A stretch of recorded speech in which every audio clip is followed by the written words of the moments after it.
But I thought we would do a quick question and answer now. I don't know what kind of turnaround we're going to get on this Saturday. Most people are probably out, but I'll be here happily answering any questions. 55 and 65 Bremner. Why is it not good building in your opinion? You mentioned once that you don't like the building.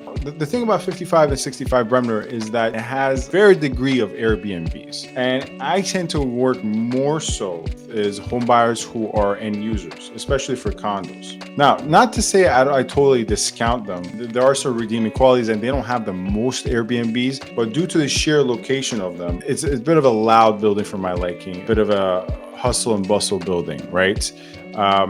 It's good for a certain sector of buyers, but most end users I work with, and this is just me on the ground, right? I work with a lot of buyers, especially in today's down market, is that most buyers prefer a quieter building.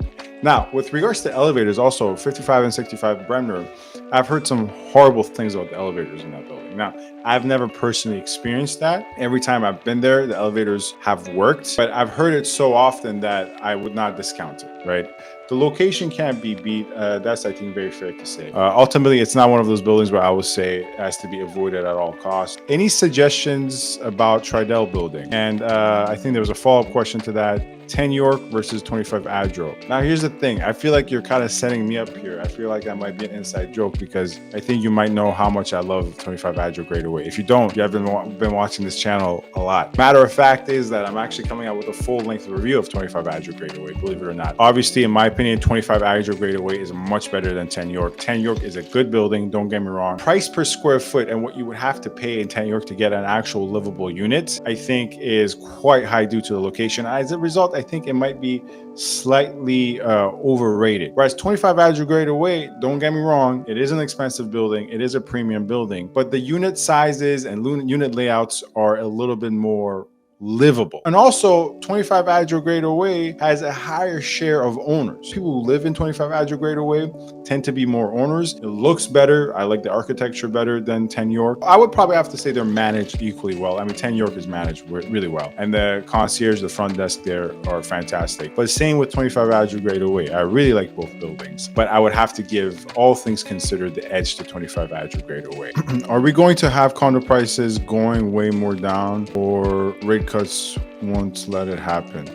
See, once again, that's quite complicated, right? It's really hard for me to predict like future condo prices. That's something I typically try to stay away as much as possible, but unfortunately that's what people want, right? Condo prices are probably going to decline a bit further from here. And also you have to keep in mind that we're talking general market. I'm talking about condo market wide. I do think condo prices are going to decline a bit further. Do I think the condo prices are going to crash further? No, I don't. I think we're much closer to the bottom than we are, to the top. So I do believe there is a risk that we're really close to the bottom. We're not at the bottom yet, but we are really close to the bottom. What we have to first see is the absorption happen, right? Bank of Canada has cut interest rates, as we have seen, and they're going to continue cutting interest rates. As I have said, that cut and the ensuing cuts that are to come are going to first have immediate impact on supply, absorbing the supply, eating into the supply, actually making the supply move off the shelves. That needs to happen first before any upward momentum on pricing.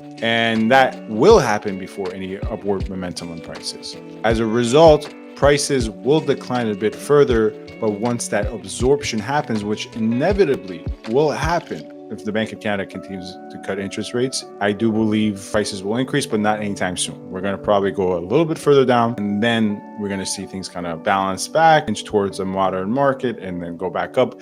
But to be fair, the market has been really seasonal these last 2 years. These last 2 years, we've seen the market follow seasonal trends. With children aged 10 and 1, which areas of North York would you recommend for good public schools and affordable, high-quality daycare under 900K?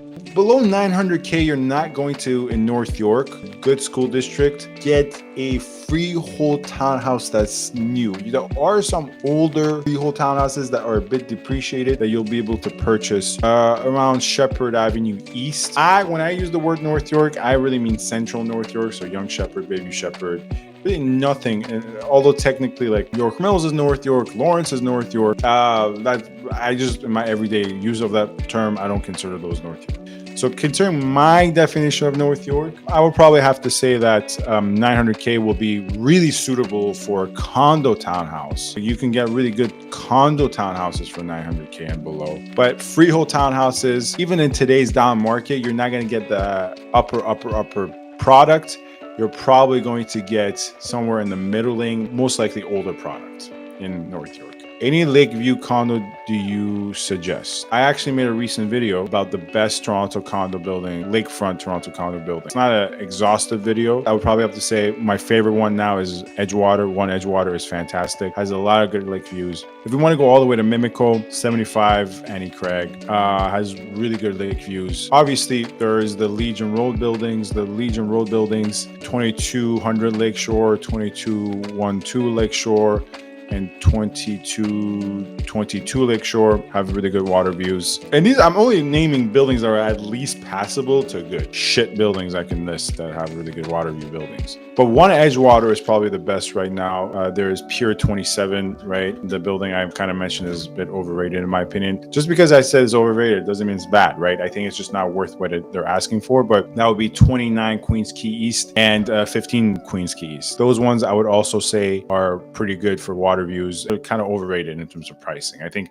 better buildings, more bang for your buck.